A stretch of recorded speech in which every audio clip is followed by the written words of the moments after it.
Il est 13h sur les antennes de Walf TV. C'est parti pour cette édition. Voici le sommaire. Aïda Mbodji est exclue du conseil départemental de Bambey. La députée et par ailleurs mairesse de Bambey parle de manœuvres politiciennes qui visent uniquement à la déstabiliser. Deux candidats du concours de la FASTEF blessés hier par les forces de l'ordre au cours d'une manifestation. Les candidats avaient barré l'avenue Cheikh Anta Diop pour réclamer la publication des résultats du concours.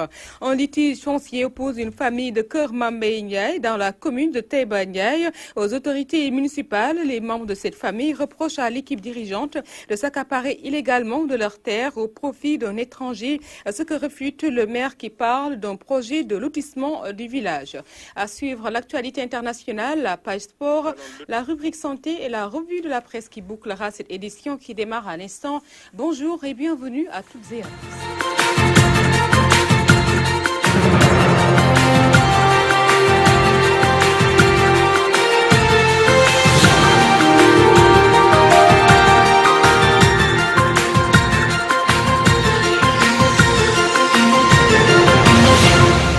Ouvrons donc avec cette information. Aïda Mbodji qui est exclue du conseil départemental de Bambey.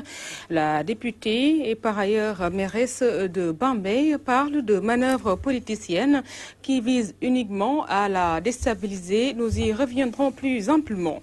Parlons d'éducation. Pour réclamer les résultats du concours d'entrée à la FASTEF, des candidats barrent une nouvelle fois à l'avenue Cheikh Anta Diop. Une manifestation qui a mal tourné. Deux parmi les protestants ont été blessés suite à l'intervention des forces de l'ordre. Cheikh Mbaba Diop et leur porte-parole, ces propos sont recueillis par Birama Ndiaye. Vous tenez à déplorer les images que vous avez eu à montrer tantôt devant l'opinion nationale. Donc nous présentons notre indignation car aujourd'hui nous avons encore descendu sur le terrain pour réclamer nos résultats et le Premier ministre en quelque sorte continue à faire le sourd-oreille. Et vers 11h, ils ont touché un des nôtres à la tête. C'est-à-dire, nous lançons un appel aujourd'hui à tous les 17 000 candidats pour leur dire que certes, ils ont 16 heures, mais les gens, ils sont sur le terrain, ils sont en train d'être piétinés, d'être menacés, de prendre des balles, de se donner corps et âme pour en quelque sorte notre cause. Donc, nous avons trop attendu, nous ne pourrons plus attendre. Et nous savons que relâcher nos efforts, c'est une erreur que les générations à venir ne pourraient nous pardonner. Donc, nous lançons un appel à tous nos confrères de se joindre à nous. Maintenant, ce que nous voulons est que l'opinion nationale sache que nous ne sommes même pas prêts à céder. Parce qu'aujourd'hui, ils ont touché deux des nôtres, mais nous ne sommes même pas prêts à céder. Et le Premier ministre, jusqu'à présent, il est en train de minimiser notre cause. Non seulement il a suspendu le concours, mais il veut zéler le concours pour 2 ans. Nous savons que c'est une politique de médiocrité que l'État veut nous imposer. Parce qu'il ne veut pas dire à l'opinion nationale qu'il veut zéler le concours pour 2 ans. Maintenant, il veut annuler ce concours cette année-ci pour recommencer ça à 2 ans. Nous avons effectué tous les démarches du monde. On a écrit une demande d'audience au pays du Premier ministre. Ils ne l'ont pas amené. On a voulu rencontrer M. Samba Ndiaye, le chargé en quelque sorte de l'éducation de l'Assemblée nationale. Il n'a pas voulu nous rencontrer. On a essayé de rencontrer le grand syndicat de Dakar. Ils n'ont pas voulu nous rencontrer. Donc, tout ce que nous allons faire, les Sénégalais le sauront parce que nous sommes prêts à encore descendre sur le terrain. Aujourd'hui, il y a des blessés, mais je suis convaincu que les jours à venir, il y aura en quelque sorte des morts. Parlons toujours d'éducation avec des mots qui gangrènent ce secteur. Elle est en danger à l'école élémentaire publique unité 8, des parcelles de la commune, des parcelles assainies, des abris provisoires, bâtiments délabrés, manque d'eau potable, insécurité, autant de mots qui plombent les apprentissages. La communauté éducative déplore l'inertie des autorités dans ce reportage de Théodore Semedo. Dès que vous entrez à l'école élémentaire publique unité 8 PACB de la commune des Parcelles Assainies, la peur vous anime à cause de son décor pathétique. Vous vous croyez même dans un camp de réfugiés à cause des élèves qui sont entassés dans des abris provisoires en plus des bâtiments abandonnés ou en état de délabrement avancé. On ne saurait même trouver les mots.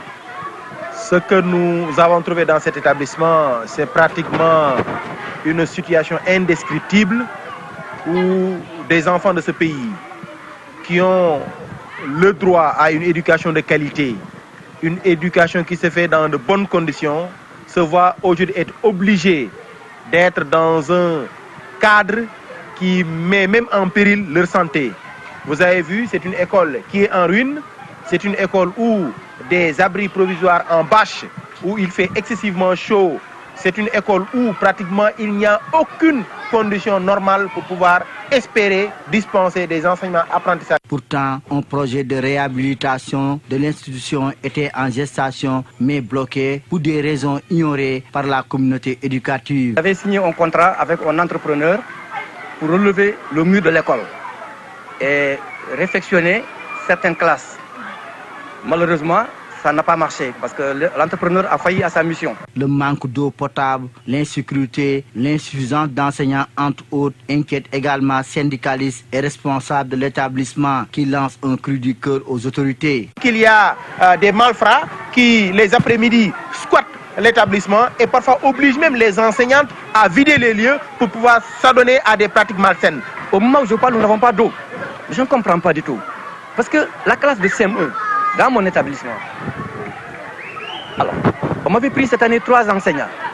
Dans la même année ouverture, on me prend 3 enseignants. Pour avoir le remplacement, c'est tout à fait un problème. Il a fallu qu'on décroche une dame à PACA. La classe de CM1 n'a même pas fait les premières évaluations. Parce que faute de maître. Nous lançons un appel, les autorités locales des Parcelles Assainies, mais surtout les autorités étatiques, pour qu'elles puissent mobiliser les moyens pour mettre ces enfants-là, qui sont dans cet établissement, à l'abri même de ce qui pourrait constituer un danger ou bien un drame social. Fondée en 1981, l'école élémentaire publique unité 8 PACB de la commune des Parcelles Assainies semble être aujourd'hui abandonnée, malgré les imminents cadres qu'elle a eu à former dans ce pays. Théodore Semedo, Parcelles Assainies, Walfadjri. Kër Mambay, dans la commune de Taïba Ndiaye, un verger divise une famille aux autorités municipales. Et donc, la famille Mbaye qui reproche à l'équipe municipale de vouloir spolier leurs terres au profit d'étrangers moyennant une forte somme d'argent. Le maire et ses compagnons réfutent ces accusations et parlent d'un projet de lotissement du village. Les explications, c'est avec Gorgui Samba Ndiaye. La famille Mbaye de Kër Mambay, très remontée contre la mairie de Taïba Ndiaye, à l'origine de leur colère, le projet de lotissement qui va affecter leur verger. Les membres de la famille Mbaye parlent d'un deal qui vise à leur priver de leurs terres. La commune est venue pour dire que nous allons lotisser les terrains. Or que ce ne sont pas des lotissements. Ils lotissent les terrains pour les vendre à des bailleurs de fonds qui venaient ici pour faire des industries même. Et on en a eu déjà 3 industries qui sont venues ici, à savoir Toben Power. Bon. C'est quel genre d'industrie? Bon, c'est une industrie énergétique qui vend du courant. Okay. Ce qu'on dit. Avec toute la pollution que nous vivons. Du côté de la mairie de Taïba Ndiaye, on parle d'un projet de lotissement pour satisfaire une vieille demande de 26 parcelles. Les demandeurs, nous renseignons, sont tous originaires du village de Kër Mambay. Des arguments qui ne convainquent pas du tout la famille Mbaye. Nous voulons au moins habiter les terres parce qu'il y a pas mal d'habitations aujourd'hui, des enfants qui vont travailler pour gagner leur vie. Et eux-mêmes tous, ils veulent des terrains. Et nous voulons faire habiter nos enfants.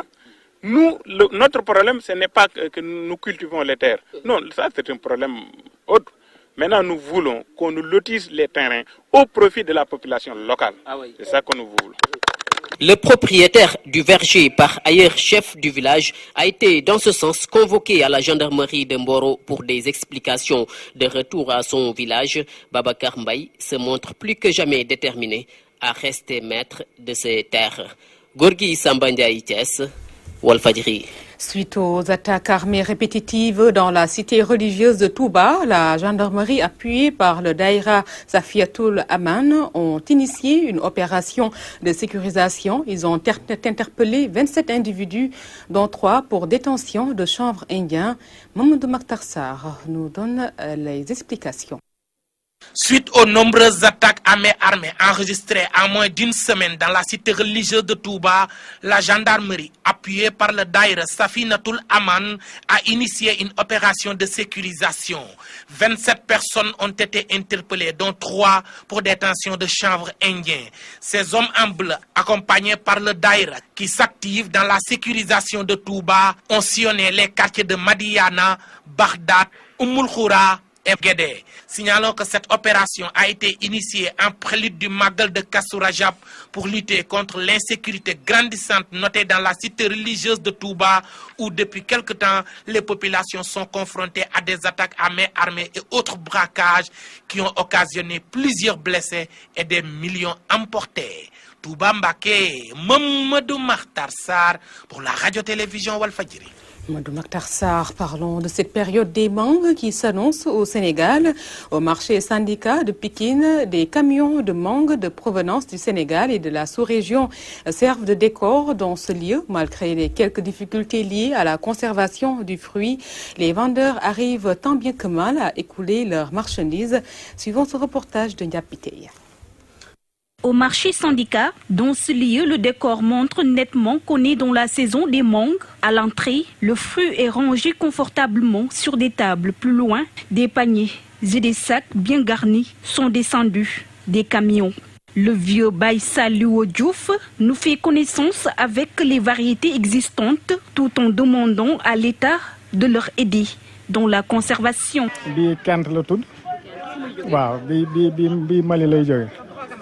Vous savez que les mangues existent en plusieurs variétés et chaque personne a sa préférence. Notre seul problème, c'est la conservation. Il faut que l'État nous aide sur ce point pour nous éviter des pertements qui sont liés à des mangues qui pourrissent. Spécialisé dans la vente de la mangue locale, Mbaye Diouf trouve sa clientèle dans la junte féminine et se réjouit de la bonne marche de ses affaires. Ça va, alhamdoulilah, on ne se plaint pas. En cette période, le business marche à merveille. Ce vendeur importe ses mangues depuis le Mali, mais malgré la saison, Ousseynou Diouf se retrouve avec des chiffres d'affaires qui chutent de jour en jour causés par. Vous voyez, j'ai du mal à écouler mes marchandises. Tous mes clients qui étaient à Petersen ont été déguerpis. Du coup, je me retrouve avec toute la marchandise entre les mains.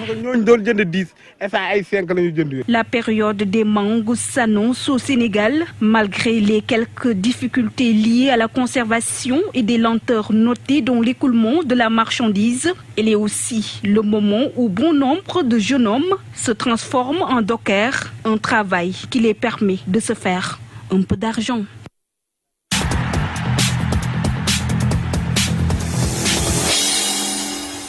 C'est parti pour l'actualité sportive avec Cheikh Tidiane Gomis. Bonjour. Oui, bonjour Fatou Diouf Faye. Pour débuter, vous allez nous parler du football, la Coupe du Sénégal. Les 16e de finale ont pris fin hier. Oui, effectivement, fin des 16e de finale de la Coupe du Sénégal, plus connue sous le nom de Dame Coupe. Donc hier, pour revenir sur les résultats, sachez que l'équipe de Sofa a éliminé l'équipe comme vous le voyez, l'équipe de Sofa. Donc voilà, ça ce sont les résultats d'avant-hier. Génération Foot qui a éliminé Lusitana, Espoir de Bignona qui perd devant Stade de Mbour au tir au but, 4 tirs au but à 2, temps réglementaire, 2 buts partout. Tengue qui qualifie face à Diamono de Fatick 1-0. Walidan qui bat Olympique de Ngor 2-1 et Medina Football Club, le petit poussé qui élimine Darou Salam 2-1. Hier, comme vous le voyez, voilà, ça va s'afficher. Hier, Medina, donc ça sont les résultats toujours d'hier. Medina Football Club qui bat Darou Salam, on l'a vu. Kaoral qui se fait battre par US Gorée 2-0. EJ Fatick qui se qualifie devant Petao 3-0. Et Aïs Kafrine qui se qualifie devant la Renaissance de Dakar 1-0. Hier, à fin de ces 16e de finale, regardez les résultats. Sofa qui élimine Kermadior 2-1. RS Yoff qui perd devant Agel de Rufisque 2-1. Et que NGB Niarik Tali qui a finalement difficilement sorti l'ASFA 4 tirs au but à 2, temps réglementaire 0-0. Et l'UGB qui perd à domicile devant Yego de la SICAP 1-0. Et le match phare de ces 16e de finale, Diarra Jaraaf Casa Sport, c'était hier. Et pour vous parler, donc le match Jaraaf Casa des 16 a été de haute facture hier au stade Demba Diop. Dans ce choc, les Ziguinchorois ont décroché la qualification lors des épreuves fatidiques des tirs au but après 120 minutes de jeu. 5 pénaltys pour le Casa Sport et 3 pour le Jaraaf. Reportage Safiatou Cissé. Jaraaf Casa Sport a répondu à toutes les attentes. Le public venu nombreux n'a pas regretté le déplacement. À la fin, les supporters du Casa Sport étaient plus heureux que ceux du Jaraaf. Leur équipe venait d'éliminer les Verts Blancs aux épreuves fatidiques des tirs au but. Demba Ramatandiaï refait le match. Chaque fois que nous essayons de passer dans l'axe, parfois on a des problèmes parce que la plupart des équipes sénégalaises mettent un carré devant la surface de réparation. Nous, on joue en... Mais excusez, je dévoile ce que je... Bon, on joue en profondeur, on joue en largeur pour pousser l'adversaire sur un côté et jouer dans le blind side de l'équipe, le côté aveugle. Et chaque fois qu'on fait ça, on passe. La plupart des défenses sénégalaises, sur la vitesse mécanique, la course dans les 100 mètres, ils sont médiocres. Et nous, sur la vitesse mécanique, nous sommes rapides. Donc, on privilégie le jeu vertical sur les flancs, pas dans l'axe. Parce que si tu le fais dans l'axe, le gardien va ramasser le ballon. Mais si tu mets le ballon entre la surface de réparation et la ligne de touche. Le Jaraaf, qui avait fini de faire de la Coupe du Sénégal sa propriété pour l'avoir gagnée 15 fois, a manqué la 6e en 2016. L'entraîneur des Verts Blancs dessus estime que son équipe rate l'opportunité. Ce n'est aucune opportunité, on est éliminé, ça ne nous plaît pas. On aurait souhaité passer, on avait les moyens de passer. On était venu pour passer ce tour-là et participer en tout cas voilà, au tour suivant. Donc je ne vois pas en quoi une élimination est une opportunité. Donc, et on avait les moyens, on avait les moyens. Mais c'est ça aussi un match de coupe. Des fois ça tient à un rien.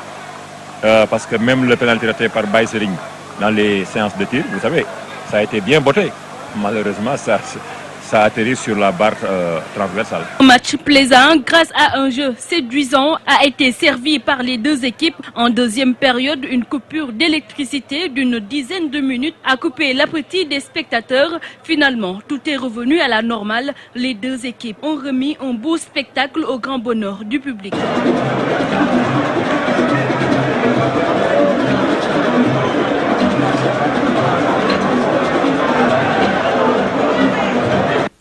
Merci Safiatou Cissé. Parlons maintenant, cher Tidiane, d'infrastructures sportives.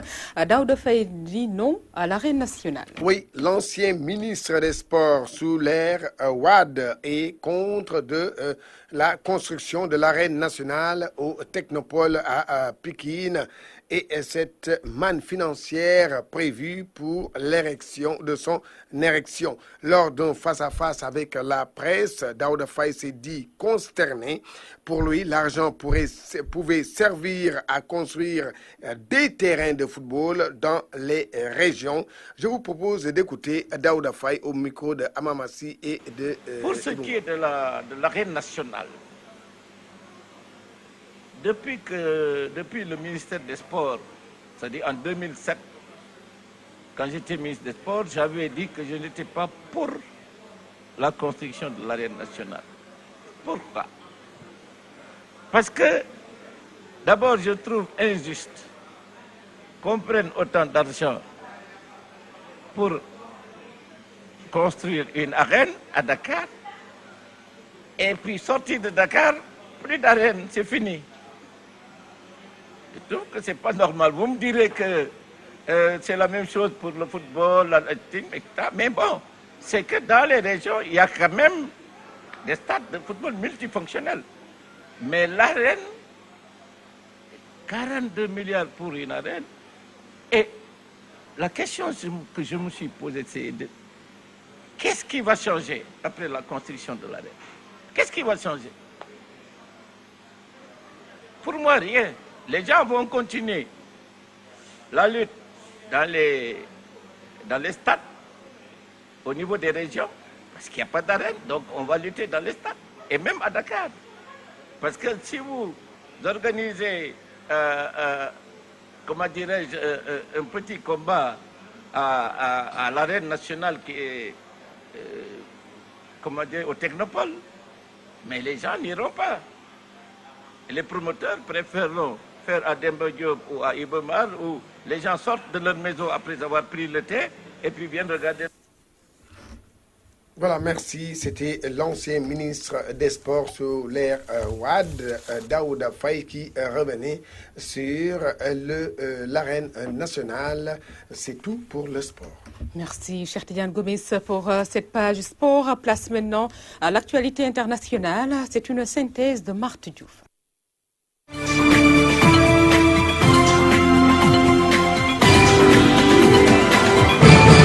Nous démarrons l'information internationale au Mali. Arrestation du cerveau présumé de plusieurs attaques terroristes à Bamako. Un terroriste présumé a été arrêté jeudi 21 avril par les forces spéciales des services de renseignement au Mali. Il serait l'auteur de la fusillade dans un bar-restaurant de Bamako, la terrasse qui a fait 5 morts, dont un Français il y a 1 an. Le Mauritanien s'apprêtait, selon les enquêteurs, à commettre de nouveaux attentats ce week-end. Fawaz Ould Almeida est présenté comme l'auteur de la fusillade du restaurant et également accusé d'être le concepteur de 12 autres attaques. D'abord contre l'hôtel Radisson Blu de Bamako en novembre 2015 et ensuite contre le quartier général des militaires formateurs de l'Union européenne à Bamako le mois dernier.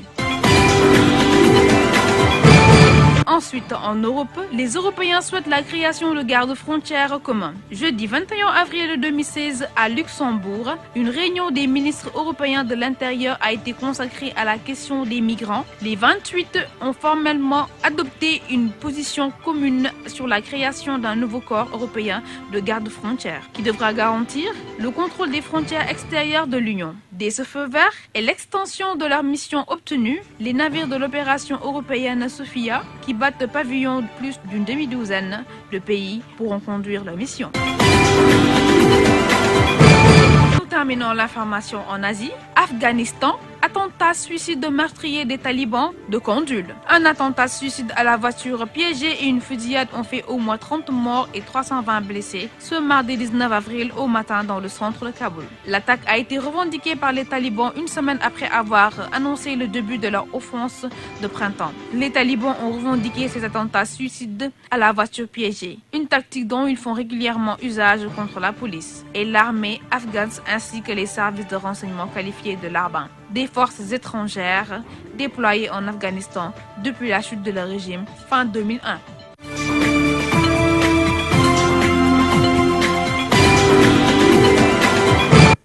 Nous allons passer maintenant à la deuxième partie de ce journal qui est consacrée à la rubrique santé. Elle est présentée par Adjaratou Awadjoub Ndiaye. Bonjour, comment ça va et comment va la santé?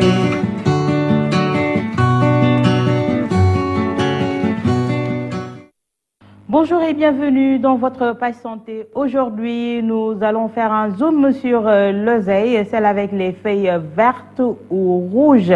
C'est ce qu'on trouve sur le marché sénégalais. L'oseille soigne plusieurs pathologies telles que le diabète, l'hypertension artérielle, également certains cancers. Nous allons vous proposer également quelques recettes pour venir à bout de ces maladies. Bienvenue. Comment va la santé?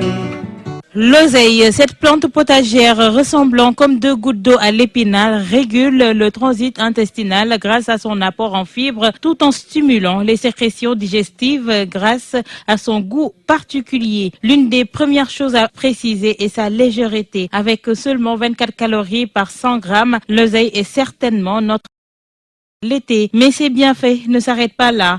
Elle est riche en vitamine C, apportant 75% des besoins quotidiens recommandés dans 100 grammes, en vitamine C, en oméga 3 et même en provitamine A, importante dans le combat contre les maladies cardiovasculaires et certains cancers. Amie de notre métabolisme cellulaire, l'oseille est pleine d'oligo-éléments, entre autres de fer, de magnésium, de cuivre, manganèse et même de zinc. Elle a des propriétés dépuratives, laxatives, diurétiques et même cicatrisantes. Les vertus nutritionnelles et médicinales de l'oseille de Guinée sont très nombreuses et peuvent nous aider au quotidien pour nous permettre de lutter contre certaines infections. Une véritable pharmacie naturelle à portée de main. Cette plante est exploitée en médecine moderne pour traiter les hémorroïdes et des blessures. La recherche récente a prouvé que l'oseille de Guinée a des propriétés antibactériennes. C'est un laxatif doux et il contient la vitamine C et l'acide magnésique Malik. Il a été aussi noté que les vertus du foloré, c'est-à-dire l'oseille de Guinée, sont utilisées pour détendre l'utérus et pour réduire la tension artérielle, pour régler les problèmes d'indigestion et de perte d'appétit. Une étude conduite par le docteur Cho Yong Wang de l'université de Changyung de Taïwan sur l'effet des extraits de l'oseille de Guinée dans des régimes riches en cholestérol sur des rats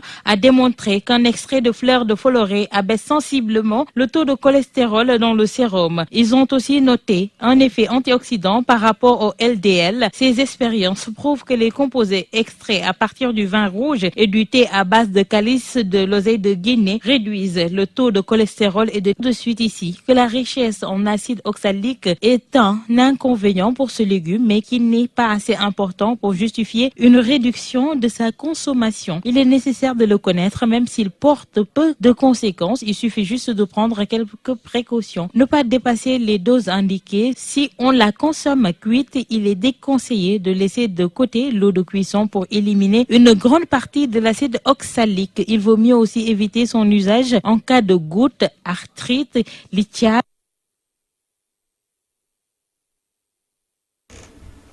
Voilà toutes nos excuses pour l'arrêt brutal de cet élément de Adjaratou Awa Diop Ndiaye Diagne. Nous y reviendrons sûrement avec elle dans ces prochaines rubriques de santé. Et place maintenant à la dernière ligne droite de ce journal qui est consacrée à la revue de la presse. C'est signé Ousmane Sen.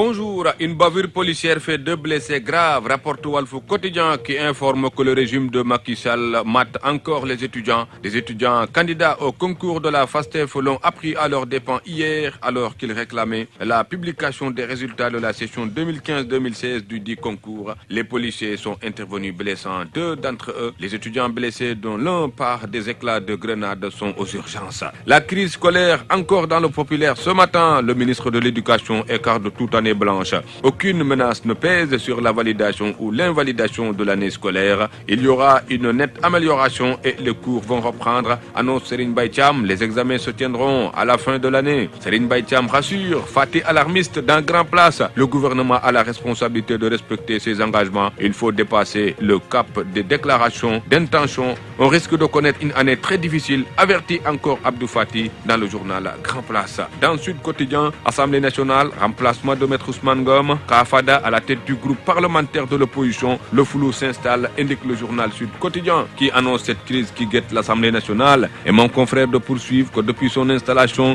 la 12e législature fait face à une forte tension entre majorité et opposition en lieu et place d'un débat structurant sur les orientations du gouvernement. Ce sont plutôt des crises de fonctionnement qui s'alternent au rythme des années parlementaires. Ouad, ancien président de la République et chef de l'opposition, le point d'interrogation fait la manchette du journal Direct Info. L'énigme qui trouble le pouvoir est à la une du journal. Crainte d'un report des législatives. Le pape du Sopi serait un chef de l'opposition encombrant, se demande encore mon confrère et le biétiste de Direct Info de nous apprendre de se demander à son tour qui sera le chef de l'opposition sénégalaise. Après la traduction concrète de son statut, la question est d'une actualité prégnante selon mon confrère. Sur ce registre précis, le secrétaire général du Parti démocratique sénégalais, Maître Abdoulaye Wade, semble en pole position, mais il faudra compter avec le pouvoir en place qui surfe sur les vagues d'une opposition douce. À ce jeu, ni Wade ni le PDS ne sont à l'aise, conclut alors mon confrère. Les partis politiques de véritables entreprises commerciales, estime Zoom Info, qui réalise un dossier ce matin sur la mort des idéologies au Sénégal. La politique n'est plus une conception du monde ou un projet de société, des aventuriers et des parvenus qui nous gouvernent. À la une du journal Zoom Info et le biétiste du journal Zoom Info de nous dire que Ngour, Lek Aknan, Folekou Dey Bété. Ce n'est pas la girouette qui tourne, c'est le vent, a dit Edgar Faure. C'est pourquoi nos hommes politiques sont disposés à poursuivre machiavéliquement les vents et les variations de la fortune. C'est pour ceux de Saint-Antoine, sont communistes le matin, libéraux l'après-midi et chagris la nuit. Jean-François Bayard n'a pas alors tort quand il écrit « L'État en Afrique,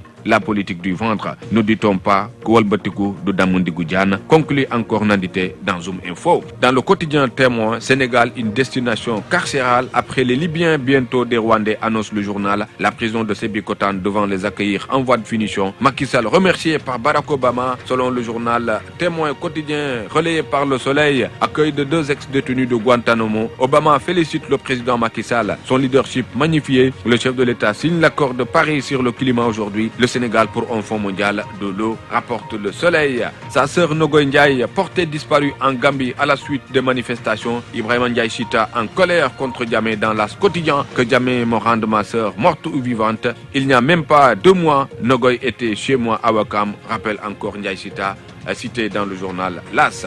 Nous avons eu peur, déclare Ali Boy, guide de la délégation arrêtée en Gambie dans le journal Enquête. Les jeunes villageois ont failli nous lyncher, raconte encore le miraculé à la une du journal. Stade, le quotidien du sport, préparation du déplacement au Burundi. Amical Rwanda-Sénégal le 28 mai, tout dans le journal Stade ce matin. La lutte à la une de Sunulamba. Il fonce sur Bombardier et fait saison blanche. Eumeu se tire une balle dans le pied, estime mon confrère. Youssou N'Dour s'annonce et s'éclipse. Aziz pas intéressé par son duel contre B52. 4 potentiels adversaires écartés. Vraie obsession pour la couronne, croit savoir mon confrère de Sunulamba. Bonne lecture à tous.